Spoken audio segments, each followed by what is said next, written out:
Salut à tous, c'est Hugo de la chaîne NSS, et oui, j'étais caché juste derrière la miniature, mais en même temps, ça vous donne un petit aperçu de ce que l'on va créer aujourd'hui. Alors cette vidéo est inspirée d'une pub que j'ai vue, une pub de Vacheron Constantin. Alors ceux qui s'y connaissent un peu en horlogerie feront le lien entre la miniature et le numéro de la vidéo du jour par rapport aux 365 vidéos. Ce n'est pas un hasard si cette vidéo sort aujourd'hui, mais en passant ce petit détail de connaisseur, aujourd'hui on va faire une transition de déchirement de papier, tout du moins quelque chose qui s'en rapproche, et surtout en ne passant uniquement que par Premiere Pro, et surtout de manière très simple comme toujours. Bref, un peu trop de blabla à mon goût, pour l'instant on va passer sur la transition, ça ira très bien. Donc on va faire le passage entre cette miniature et cette miniature, mais bien évidemment ça peut s'adapter selon n'importe quel rush, ne vous inquiétez pas. Pour commencer, on va venir donner forme à notre transition. Pour ça, vous allez partir d'un cache couleur de n'importe quelle couleur, c'est pas très important, et sur celui-ci, on va venir appliquer un premier effet, ça va être l'effet contour brut. Vous glissez déposez l'effet sur votre cache couleur, alors je vais le réduire un petit peu pour qu'on voit bien ce qui se passe, et là on va rentrer quelques paramètres. On va premièrement passer la bordure de 8 à 200, on va passer la netteté du contour de 1 à 10, donc au maximum, on va augmenter l'échelle de 100 à 800, et on va augmenter la complexité de 2 à 7. Une fois que cela est fait et je remets la taille initiale de mon cache couleur, on va venir faire deux choses. Premièrement, on va venir le lever jusqu'à la moitié de l'écran, donc je vais passer de 540 à 0, je vais décocher la case échelle uniforme et je vais augmenter la largeur de l'échelle. L'idée va être d'avoir uniquement le côté bas du cache couleur. Ensuite, on va venir animer notre cache couleur, tout du moins notre moitié de transition, pour créer justement une animation. Donc pour ça, vous allez activer le chronomètre de position de votre cache couleur, vous allez avancer de 3 images,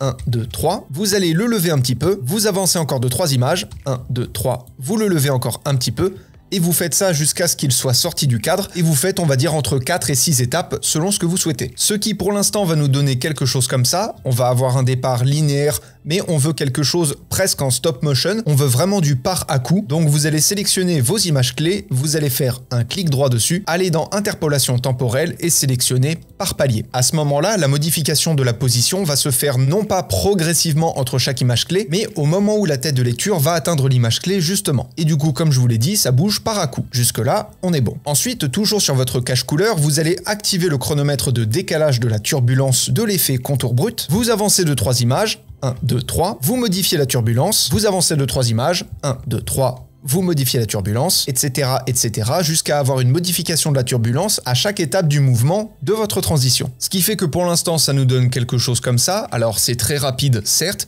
mais on voit vraiment qu'il y a une modification du motif entre chaque position de notre cache couleur. Donc là-dessus, on est bon. Et maintenant, la deuxième étape, ça va être de créer la même chose, mais pour le bas. Donc à ce moment-là, je vous conseille d'activer les marges admissibles. Alors si vous ne l'avez pas, vous allez dans le petit plus qui est ici, et vous avez les marges admissibles à cet endroit-là. Je vous laisserai ensuite le déposer dans l'espace qui est prévu à cet effet, et ensuite vous faites OK. Donc je vais pouvoir réinitialiser mon paramètre de position. Je vais quand même commencer par le placer plus ou moins au même endroit que l'autre. Donc là, on est plutôt pas mal. J'active le chronomètre de position, j'avance de 3 images, 1, 2, 3, je décale le cache couleur, j'avance de 3 images, 1, 2, 3, je décale le cache couleur, etc., etc. Et donc maintenant, on a ça, comme vous le voyez, à un moment donné, notre animation se termine et on n'a plus rien à l'écran. On a donc notre transition qui est quasiment faite. Comme je vous l'ai dit, on va faire la transition entre cette miniature et celle-ci. Et pour ça, la technique, elle n'est pas très compliquée. Avant de commencer ma transition, je vais laisser un temps de pause de 10 images. Donc je me place à 10 images dans ma timeline. Je vais venir placer en piste 4 et en piste 5 l'animation que je viens de créer. Je vais faire un cut dans la miniature ou dans le plan si vous utilisez une vidéo qui va se trouver avant la transition. Donc le plan A qui va juste après laisser place au plan B. Je place ce dernier en piste 3 et également en piste 2. Puisque comme on a deux parties de transition, il nous faut 2 fois le plan. Et maintenant, dans votre fenêtre effet, vous allez taper piste et glisser déposer l'effet incrustation cache de piste sur vos 2 rushs. Et on va modifier le cache du premier de aucun à vidéo 5. Donc on dit à Premiere Pro, tu vas incruster cette image dans la forme blanche qui est censée représenter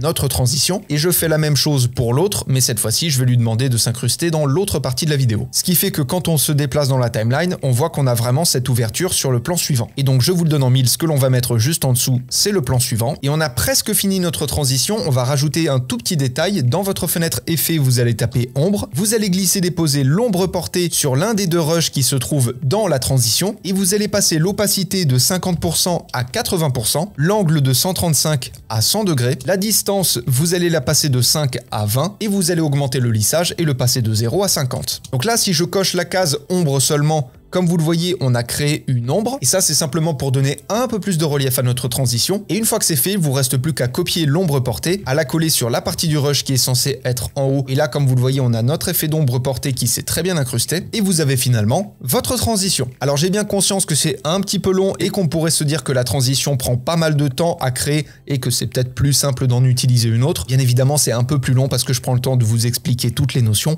mais en montage réel, c'est vraiment pas très long à créer. Bref, ceci étant dit, apprenez, utilisez et progressez dans vos montages. N'hésitez pas à me dire ce que vous pensez de ce genre de transition ou même de ce genre de tuto, ça m'intéresse toujours. Dans la description, vous avez encore et toujours les plateformes pour soutenir la chaîne. Un énorme merci à toutes les personnes qui le feront. Je vous fais des bisous et à plus.